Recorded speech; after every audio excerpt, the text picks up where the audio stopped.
The floodlights at the Medina Rest Stop hum at a frequency that sits right behind your molars. I've been running up from Cincinnati all night, and I pulled in around 3 in the morning because my eyes were going. You know that feeling where you blink and the blink lasts a second too long? That's where I was at. The lot was empty. Not mostly empty. Empty. And the rain had just quit, so the asphalt was this slick, black mirror thing, reflecting the lights back up at you.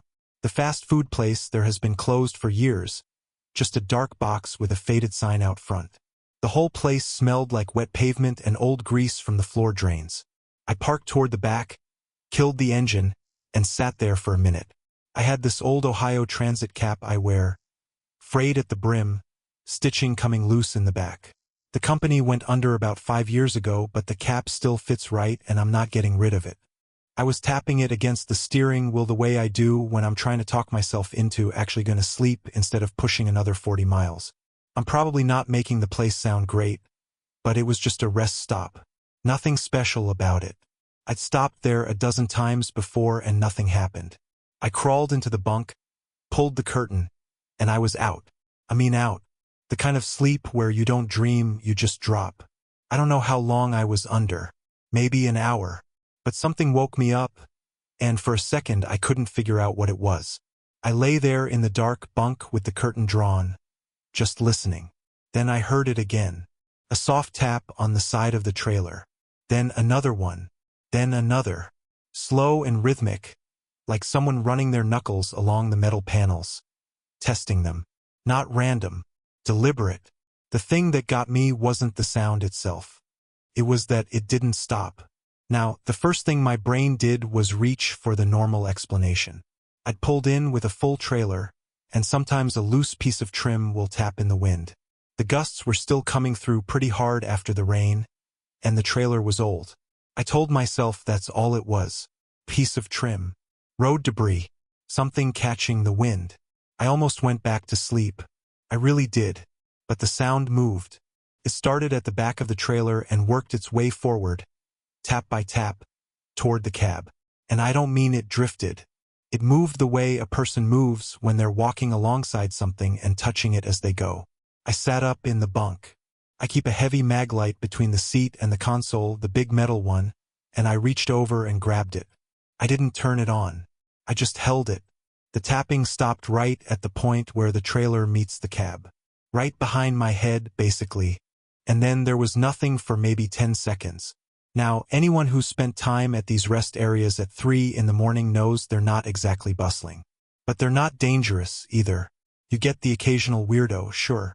Drunk travelers who wandered up from the highway. People sleeping in their cars. It happens. I've been doing this for going on 7 years and nothing's ever happened to me at a rest stop. So I was annoyed more than anything. I figured someone was messing with my truck and I was going to have to go out there and tell them to knock it off. Which, in retrospect, was an optimistic read of the situation. I pulled the curtain back and looked through the windshield. The lot was still empty. No cars had come in. The floodlights were buzzing away, lighting everything up in that flat, pale way that makes the whole world look like a hospital parking lot. And then the buzzing stopped. The lights didn't go out.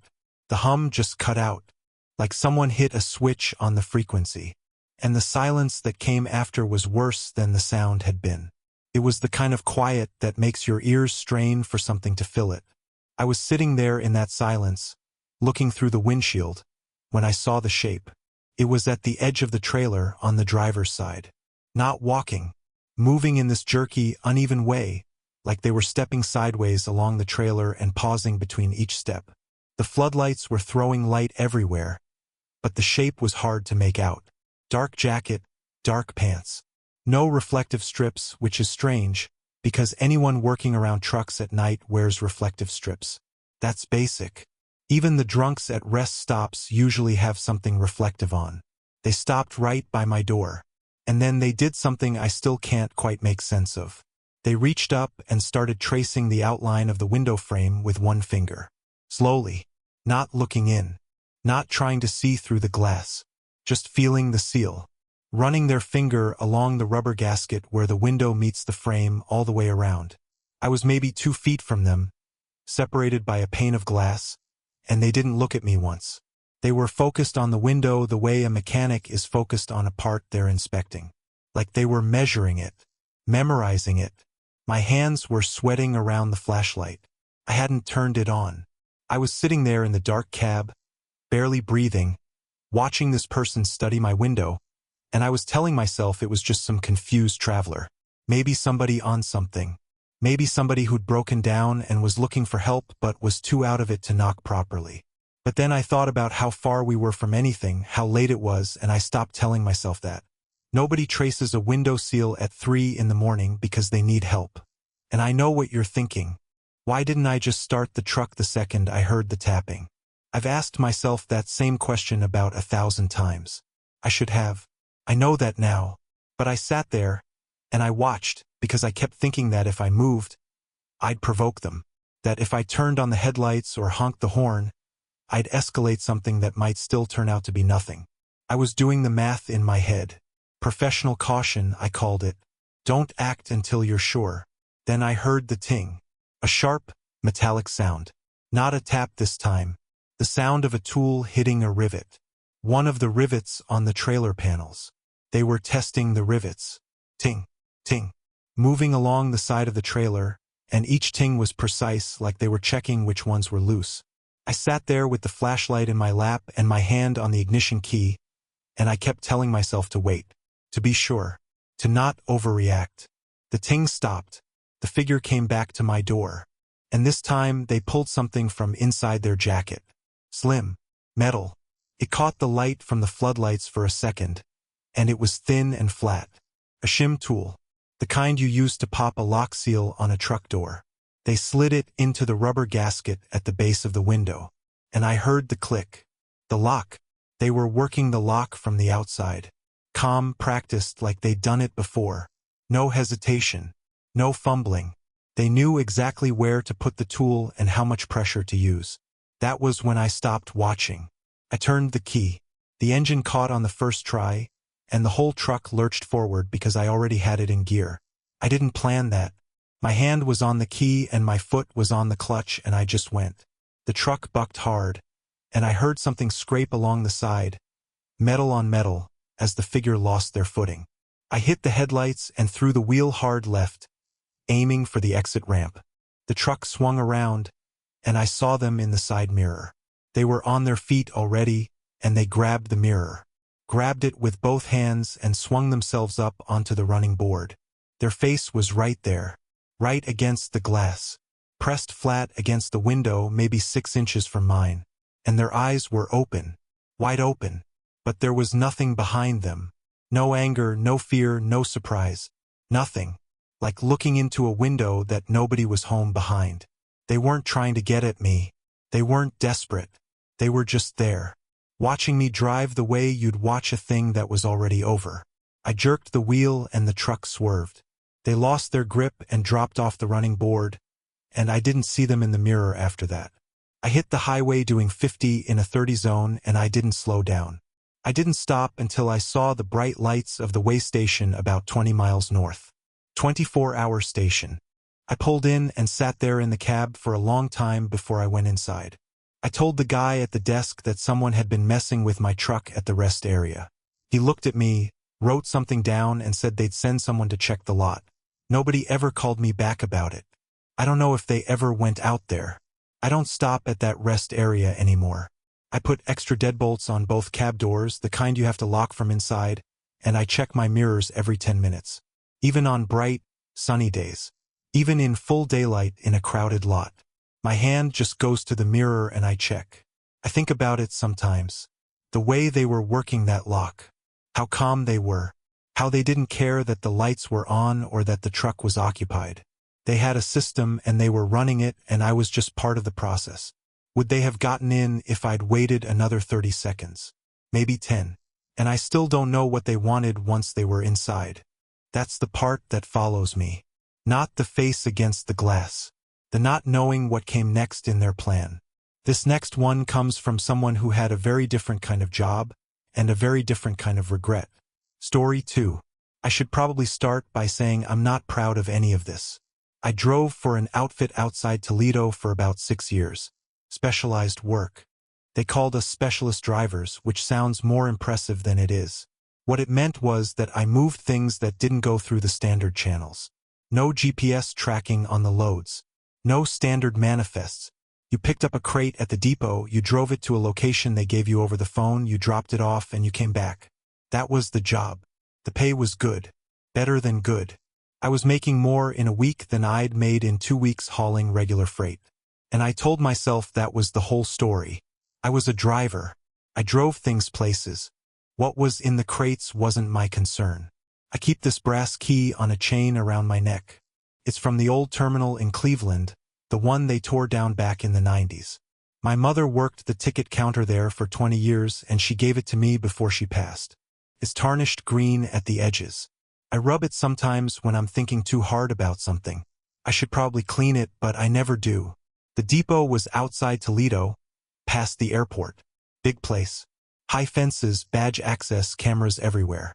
The whole inside smelled like ozone and diesel, and there were these massive automated sorting machines that ran constantly. They sounded like a washing machine the size of a building, just this constant low roar that you stopped hearing after a while. The air was cold and sterile, like they were pumping it straight from a refrigerator. The thing about that depot that I never quite got used to was how quiet the people were. Nobody spoke above a whisper. You'd see someone in the hallway and they'd nod, and that was it. The layout was strange, too. Corridors that bent at odd angles. Doors that led to other doors. It was like the place was designed so you'd never run into the same person twice. I told myself it was just efficiency. Big operation, lots of moving parts, keep the foot traffic flowing. That made sense at the time. The first thing that didn't make sense was the manifest. I picked up a crate from Bay 4. Standard size, maybe 4 feet by 3. But when I went to check the manifest clipped to the side, it wasn't in English. It wasn't in any language I recognized. The letters were tight and angular, and there were symbols mixed in that weren't from any alphabet I'd ever seen. And the crate was cold. Not refrigerated cold. Cold the way a piece of metal gets when it's been sitting in a deep freeze, except this crate had been sitting in a bay at room temperature. I stood there looking at it, and right at that moment the sorting machines stopped.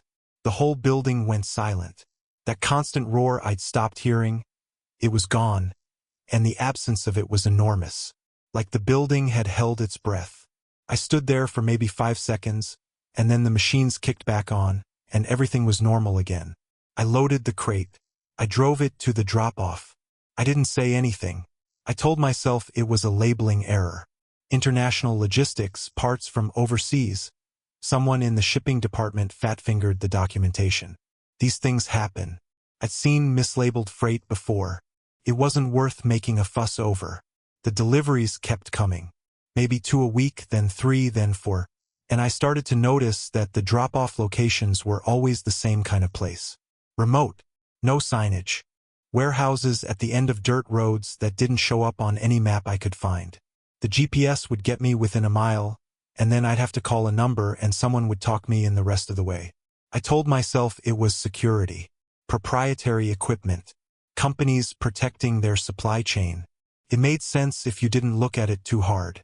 One night I was parked at a red light on a 2-lane road in the middle of nowhere, maybe an hour out from a drop-off, and I heard something from the trailer.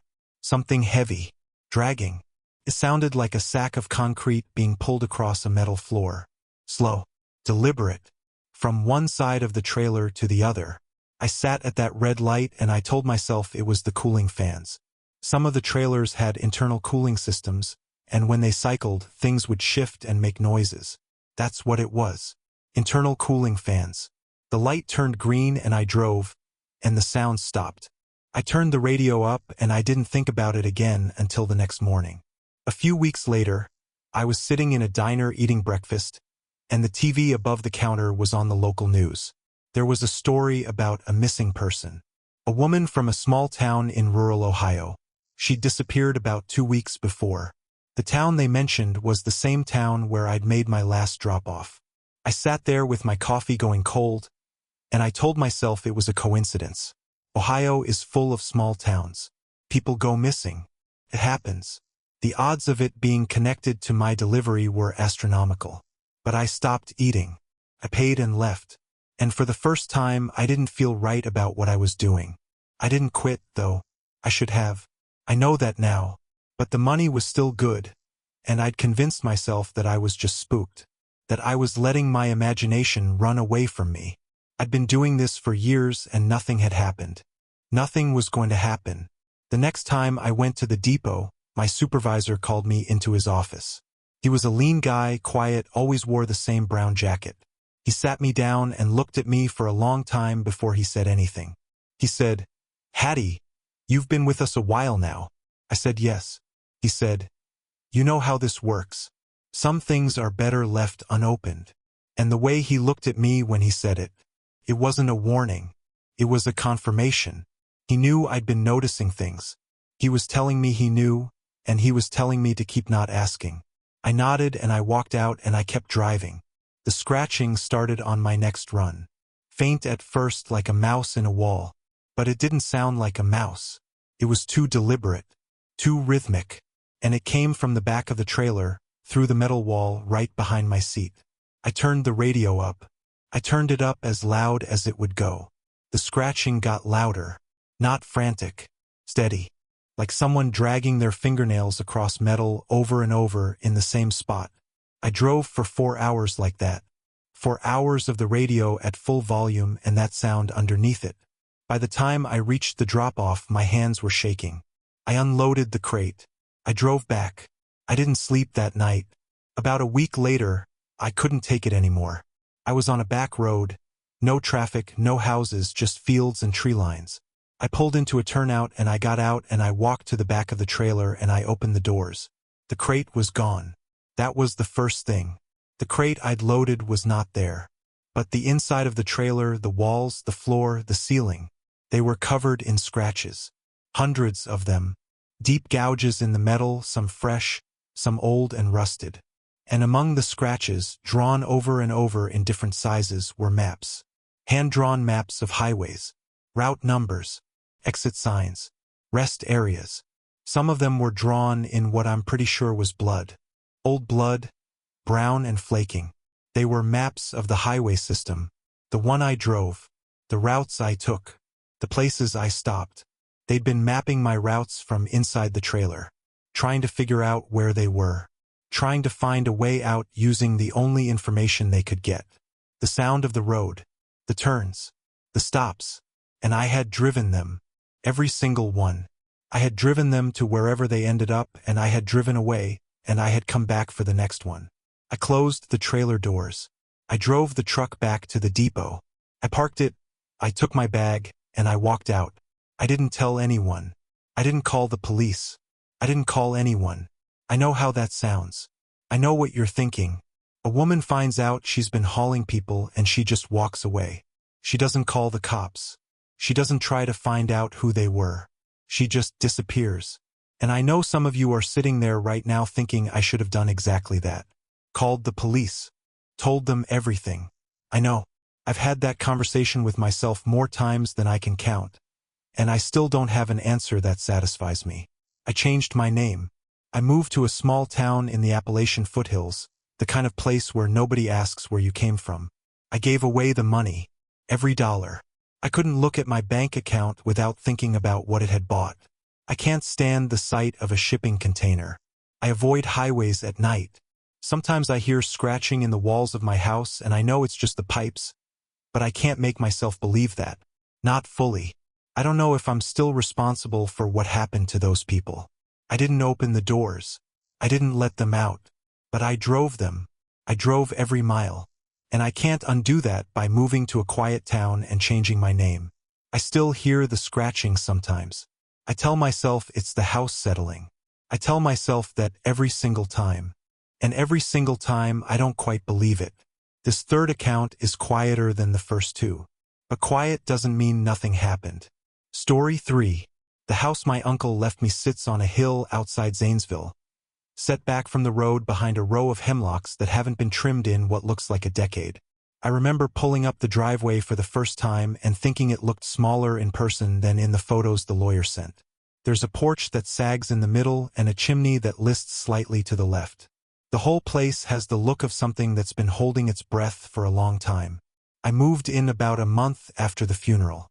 I was between things. I'd been driving long haul for about 12 years, and I'd hit a stretch where the work dried up and the savings followed it. The house was paid off, the property taxes were nothing, and it seemed like a place where I could sit still for a while and figure out what came next. I carry this compass. The silver, old, belonged to my grandfather. He drove trucks too, back when the routes were more suggestion than rule. I hold it when I'm talking about things that sit heavy. My hand goes to it without me deciding to. I'm holding it now, actually. The house smelled like dry hay and old wood. Not bad, just old. The kind of smell that gets into the walls and stays. And the house made sounds. Settling sounds. The lawyer had mentioned it was an old house, and old houses settle, but these sounds were sharp. A crack from somewhere in the walls that sounded like a knuckle popping. A groan from the floor joists that sounded like a back adjusting. I told myself it was just the wood expanding and contracting with the temperature. There was one thing about the house that I couldn't rationalize away, though. The hallways. They were slightly off-center. Not crooked, not tilted. Just off. When you walked down the hallway from the bedroom to the kitchen, you felt like you were walking downhill. But you weren't. I checked with a level. The floor was perfectly flat. But the walls didn't line up the way they should, and the doorways were spaced at intervals that felt just slightly wrong, and the whole thing created this sensation of being tilted forward, like the house was leaning into something. I told myself it was the architecture. Old houses, weird floor plans. It was nothing. The first week, I was poking around the den. There was a loose floorboard near the baseboard, the kind that rocks when you step on it. I pried it up with a screwdriver, and underneath there was a stack of papers. Handwritten. Maybe 20 pages, folded in half. I unfolded them and they were logs. Mileage logs. Routes. Dates. Times. The kind of thing a truck driver keeps to track their runs. The thing that made me pause was that the routes looked familiar. They were my routes. The exits I take, the highways I run, the times I usually stop for fuel. I was looking at my own driving patterns written out in someone else's handwriting. I sat on the floor of the den and I told myself it was my uncle's. He'd been a driver too. He knew the routes. Maybe he'd kept logs as a hobby, tracing the routes of family members the way some people track genealogy. It was a strange hobby, sure, but the man had been eccentric. He'd kept every receipt he'd ever gotten at a gas station, going back to the 80s. Finding a stack of handwritten logs under his floorboard was exactly the kind of thing you'd expect. I put the papers back and I didn't think about them for a while. The second week, I found a set of keys in a drawer in the kitchen. They were old truck keys, the kind that fit an ignition, and attached to the ring was a little metal tag with initials stamped into it. BF. My initials. Bram Foster. I didn't own a truck with those keys. My current rig used a push-button start. But there they were in my uncle's kitchen drawer with my initials on them. I told myself he'd had them made. Maybe as a gift he never gave me. Maybe he'd found an old key tag and stamped it himself. The man did strange things. This was consistent with what I knew about him. That same week, I found a journal in the cellar, tucked behind a stack of old paint cans. It was a composition notebook, the black and white marbled kind. And inside, in the same handwriting as the logs, was a day-by-day account of a truck driver's routine. Wake up at 5:30. Coffee. Black. Check the tires. Call dispatch. Route.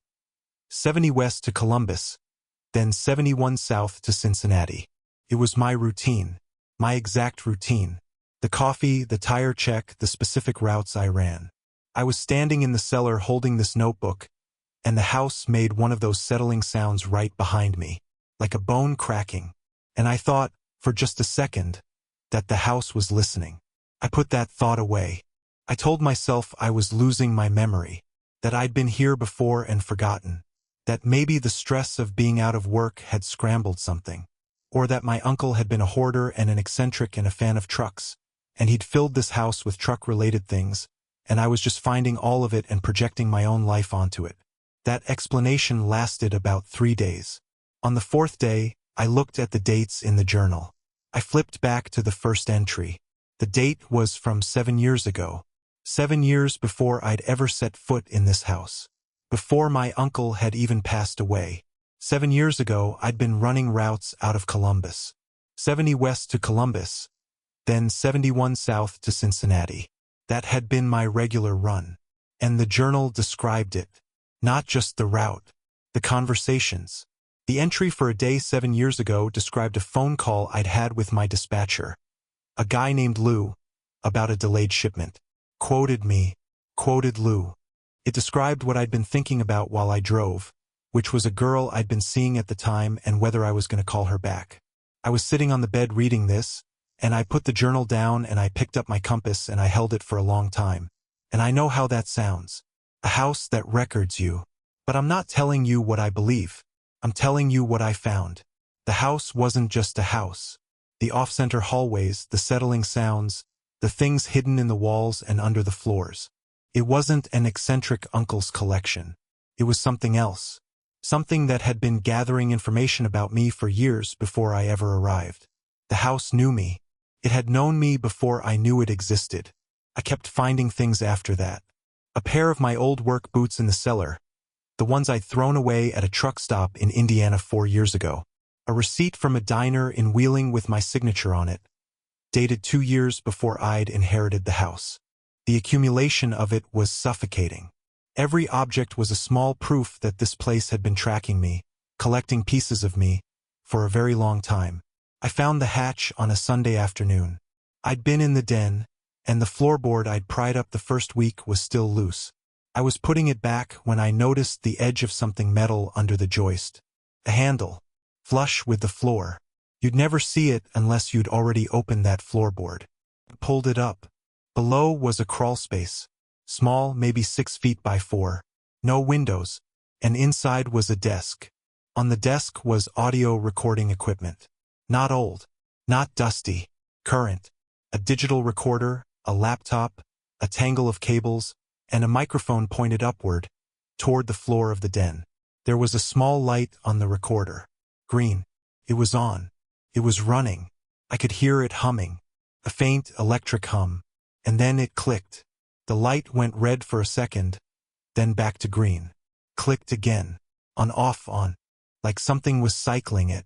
I stood there in the crawl space, looking at this equipment, and I understood. The house wasn't haunted. The house was a machine. It had been built to listen.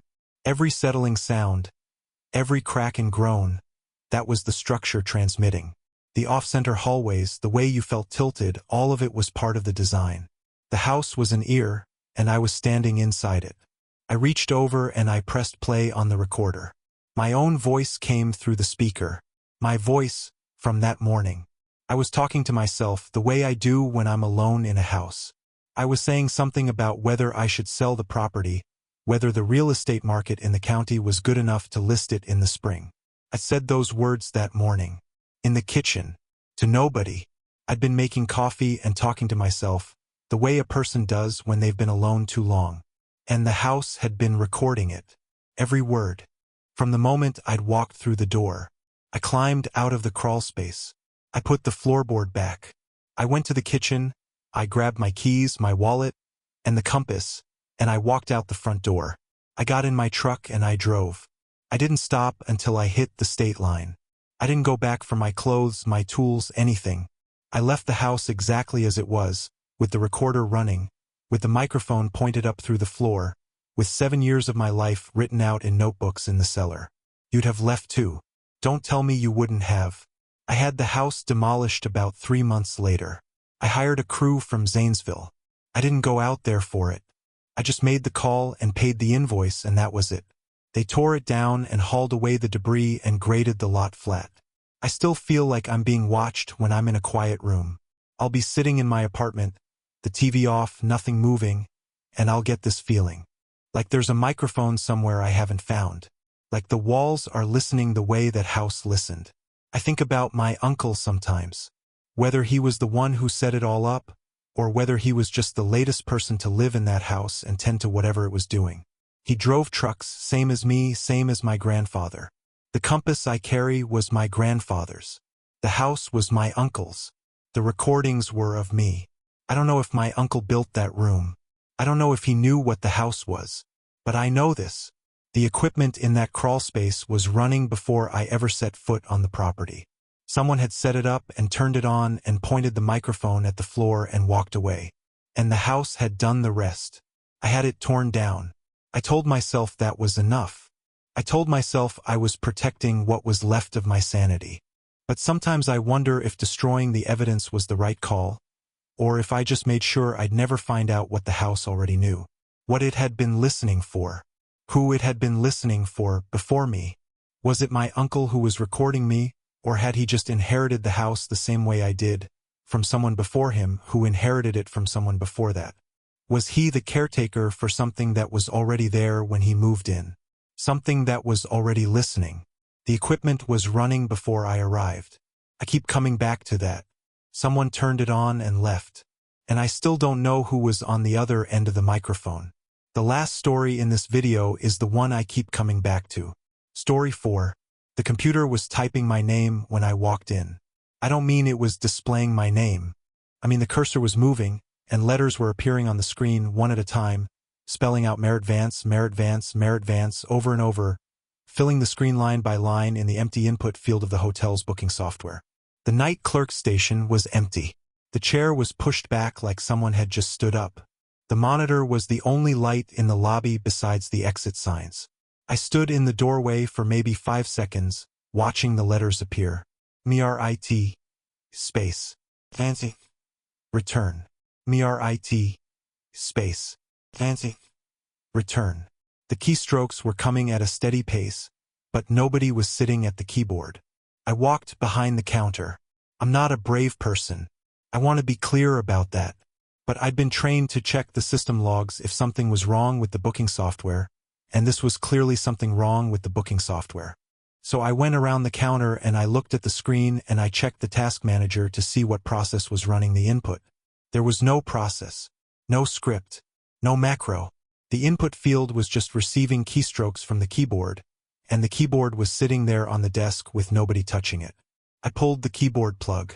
The typing stopped.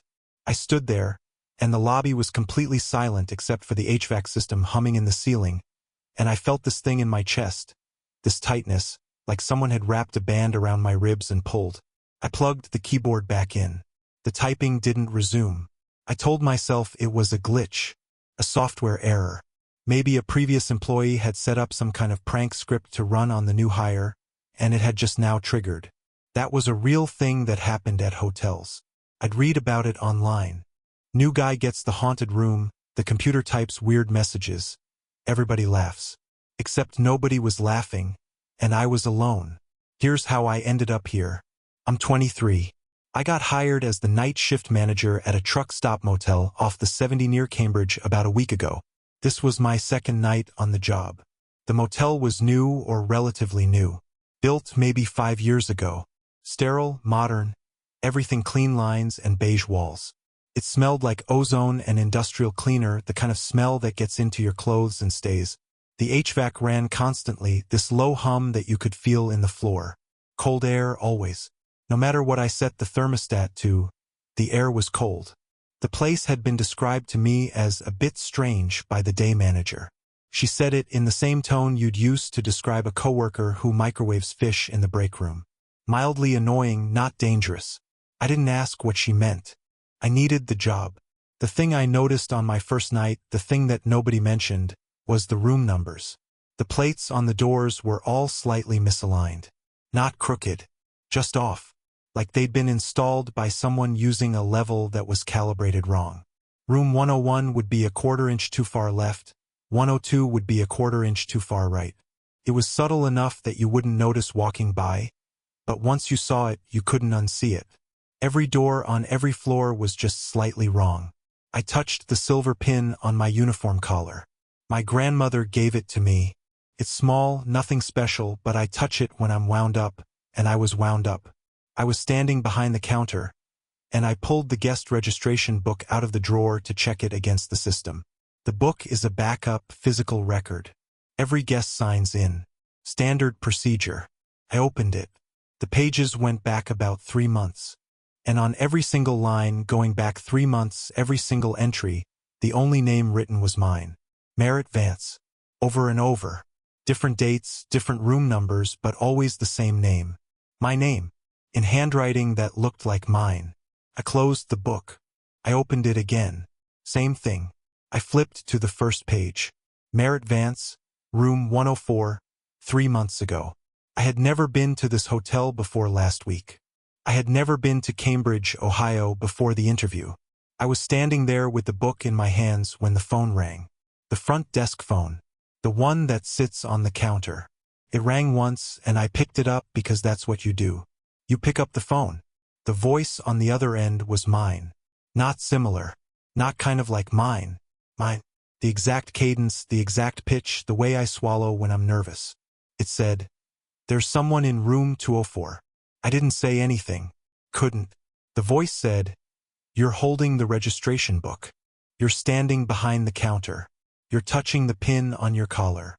I was doing all three of those things. My hand dropped from the pin like it had been burned. The voice kept going. It described what I was wearing. It described the way I was standing, weight on my left foot, right hand gripping the edge of the counter. It described the expression on my face, which I couldn't see but which I could feel, this lockjaw blankness that happens when your brain stops processing. I hung up the phone. I stood there for a long moment, and the HVAC hummed, and the lobby was empty, and I told myself I was losing my mind, that the stress of the new job had cracked something, that I was hearing things, that the registration book was a prank, and the phone call was a prank, and the computer was a prank, and somebody was going to come out from the back room laughing. Nobody came out from the back room, and I know what you're thinking, that I should have walked out right then, that a professional doesn't chase sounds through an empty hotel at 2 in the morning. But I kept thinking, if there's someone in room 204, that's a guest, and if something's wrong with a guest, that's my job. That's what I was hired for. So I grabbed the flashlight from under the counter and I walked to the stairwell. I went up to the second floor. Every step I took, I told myself I was being stupid, that I should go back to the desk, call the day manager, ask her what the hell was going on. I kept walking. The hallway on the second floor was lit by those same off-center fixture plates, and the carpet was that commercial-grade stuff with the pattern that looks like it's moving when you stare at it too long. Room 201, 202, 203. I could see 204 from about 30 feet away because the door was open. Not ajar. Wide open. The room beyond was dark. I walked to the doorway and I looked inside. The room was bare. No bed, no nightstand, no lamp, no TV. Nothing. Just an empty rectangle of carpet and bare walls. And in the far corner, leaning against the wall, was a mirror. Full length. Turned around so the glass faced the wall and the brown backing faced the room. I stood in the doorway for a long time. I could hear the HVAC humming through the walls. I could feel the cold air coming out of the room. And I was trying to figure out why a mirror would be turned to face the wall in an otherwise empty room. I went in. I walked across the carpet. I got to the mirror and I grabbed the frame and I turned it around. There was someone standing behind me. Not in the mirror. In the room. I could see them in the mirror's reflection. Standing about 4 feet behind me. Between me and the door. A man. My height, my build. Wearing my uniform. The same silver pin on the collar. The same everything. He was looking at me the way you look at someone you've been waiting for. I didn't turn around. I know people say that in stories, but I'm telling you what happened. I didn't turn around. I looked at him in the mirror and he looked at me in the mirror, and for about 2 seconds we just stood there. Then I put my hand through the glass. I didn't plan it. I didn't think about it. My hand just went forward and the mirror cracked and came apart and the pieces fell, and I was already moving, already through the door, already running. I heard him behind me, not running, laughing. This quiet, flat laugh that sounded like mine. The same swallow between breaths that I do. I hit the stairwell and took the stairs 3 at a time and burst into the lobby, and I looked back down the hallway from the stairwell door. Nothing. The hallway was empty. The carpet, the doors, the lights. Empty. Like nobody had been there at all. I grabbed my bag from behind the counter.